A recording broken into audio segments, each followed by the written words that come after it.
বসন্ত আসতেই প্রকৃতি ফিরতে চলেছে তার নিজের রূপে। শহর থেকে বিদায় নিয়েছে এই বসন্ত ইট পাথরের দালানের ভিড়ে। গাছে গাছে ফুটতে চলেছে নানা রকম ফুল। বসন্তের শুরুতেই গ্রাম বাংলার বাতাসে ভেসে বেড়ায় নানা ফুলের মিষ্টি সুবাস। যদিও গ্রাম বাংলায় অবহেলিত এই ফুলটি, যা আপনারা লক্ষ্য করতে পারছেন, নানা রকম ঔষধি গুণে ভরপুর এই গাছ ও ফুল। বসন্তের শুরুতেই এর মিষ্টি সুবাসে চারিদিক মহমহ করে। বসন্ত আসার আগে থেকেই প্রস্তুতি নেয় এই ফুল। বসন্তের প্রথম সপ্তাহ থেকেই ফুটে এই ফুল। দ্রুত বাতাসে চারিদিকে ছড়িয়ে যায় এই ফুলের মিষ্টি সুবাস।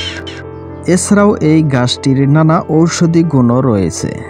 গ্রাম বাংলায় প্রচলিত রয়েছে এই গাছের ডগা নাকি গ্যাস্ট্রিকের জন্য অনেক উপকারী। এছাড়াও এই গাছের ডগা শুকিয়ে ভেজে বানানো হয় দাঁত মাজার ঔষধ, যা দাঁতের জন্য অনেক উপকারী বলে জানা যাচ্ছে। এই গাছটির নাম হলো ভাইটা গাছ, কোনো কোনো অঞ্চলে ভাট গাছ নামেও পরিচিত। আপনি কোন অঞ্চল থেকে দেখছেন, আপনার ওখানে এই গাছের নাম কি, অবশ্যই কমেন্টে জানাবেন।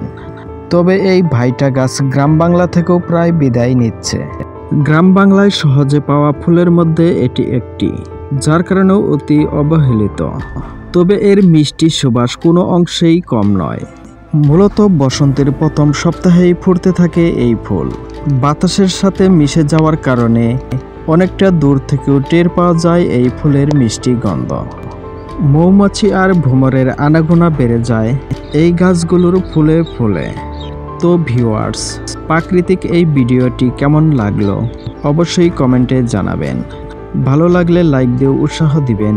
আমাদের এই চ্যানেলে প্রতিনিয়তই আবহাওয়ার আপডেট দেওয়া হয়। আর আপনি চ্যানেলে নতুন হলে সাবস্ক্রাইব করে অল নোটিফিকেশন অন করে দিবেন। এতক্ষণ পাশে থাকার জন্য ধন্যবাদ। আসসালামু আলাইকুম ওয়া রাহমাতুল্লাহ।